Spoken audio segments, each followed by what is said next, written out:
Hi, this is Sean. So today's video is going to be about Cartier. I think I've just become even more kind of clear in my view that I love Cartier watches, and I think they're incredibly kind of stylish, well designed, but they also make kind of good watches that you can be proud of, with decent movements in it and things like that in them. Um, I have a Tank Must. Um, it's quartz, which is fine, and you still get that kind of feeling of luxury and style when you're wearing it. But long term, I would like to buy a mechanical um, Cartier, and I always thought it would be the Tank Louis because that's the archetypal kind of Cartier and the one that's most synonymous, I guess, with the brand.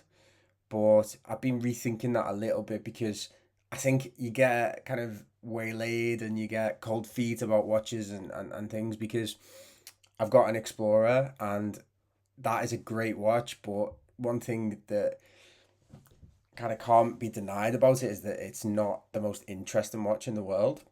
So I often think, shall I get rid of that and buy something that's a bit more, got a bit more pizzazz to it, like a Cartier, for example. So this video, it's just spurred on by really that I saw a couple of photographs of Lou Reed, the singer, who was a solo artist, and he was in the Velvet Underground prior to that, and it was in the 80s, and he was wearing a Cartier Santos, and it looked so cool on his wrist, and I thought if Lou Reed likes a watch, that's got to be a good thing. So the Santos is a great option if you're looking for a kind of I watched it. The thing about the Santos is that it's not like any other watch really. This particular one was the Galbe or the Carre, one of the two. I think it was the Galbe, and it's just so incredibly Cartier. The rivets on the bracelet.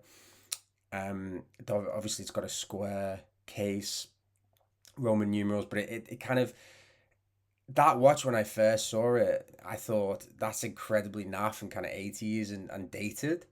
But now I kind of like that design, and particularly the older models. The new medium model, which would be the one that I would get if I bought a new current model Santos, is 35 millimeters, which sounds small, but it actually isn't because it's a square watch.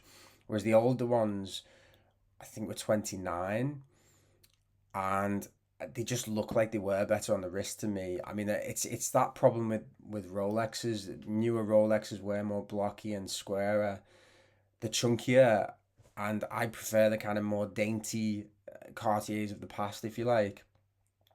Um, they're also quite good in terms of value, and value in quotation marks, because I saw a Santos on a website the other day, an automatic for 3,500.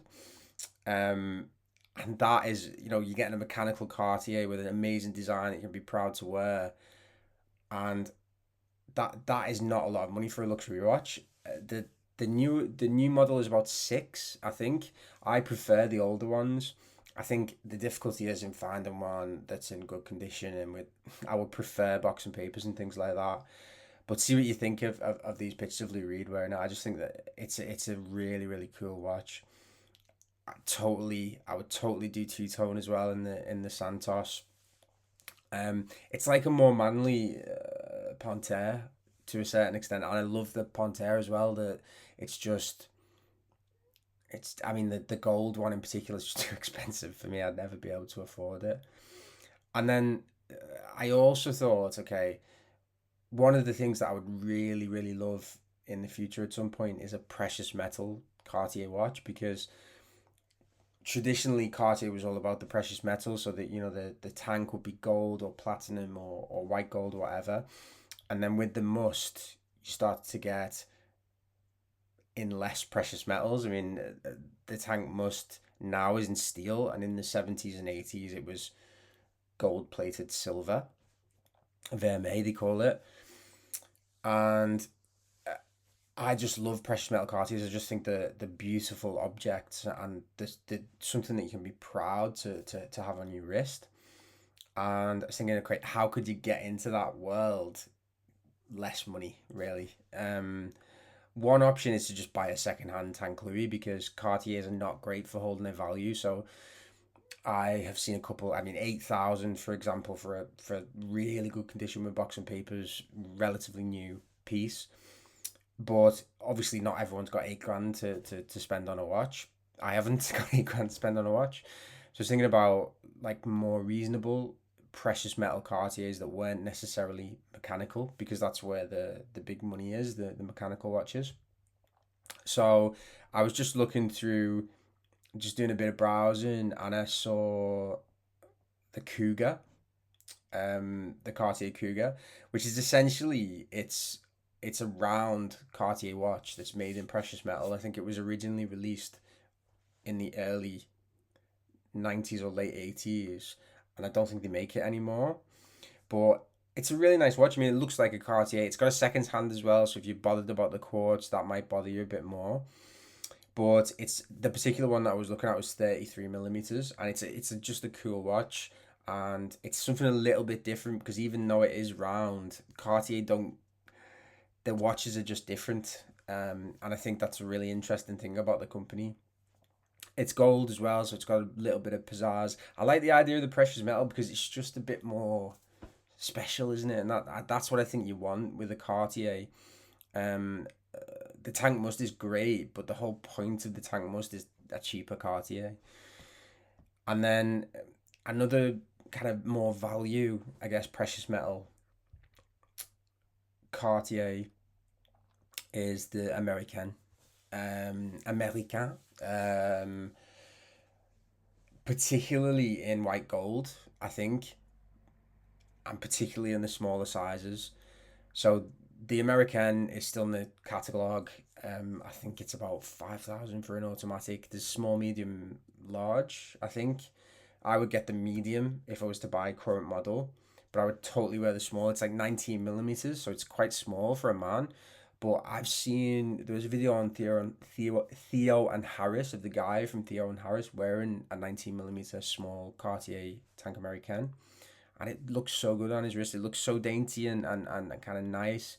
And I think another thing that's beneficial about the quartz version is that the back is kind of less bulbous because it looks a bit weird, I think, in automatic. But you can get the automatic version as well. So it is a mechanical watch. They only made the American in precious metals until the last iteration of it. So basically, a quartz American from the current model, you could buy a precious metal quartz for cheaper. So, 4,000, 5,000 for a white gold Cartier Tank American. I really like the American. I think it's an interesting watch. I think the only thing is when the case size gets bigger, it looks more dated, I think, on a wrist.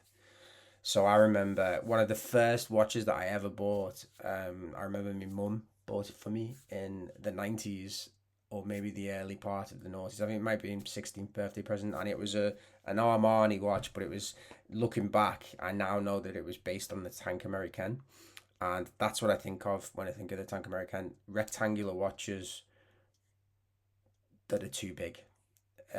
That's what I think when I think of 90s watches.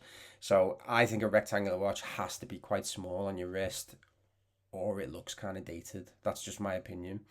Yeah, so tell me what you think about Cartier and which models do you like. And if you've got knowledge of kind of the more niche models that you can get for a little bit cheaper, that would be awesome. And you can tell me about it because I would love, for example, a Crash, but in my wildest dreams, I could not ever afford to buy a Crash, so that's out for me. So, yeah, just a couple of kind of value proposition Cartiers and a bit of love for the Santos, really. Like the video, please subscribe. Thanks very much for watching. Bye bye.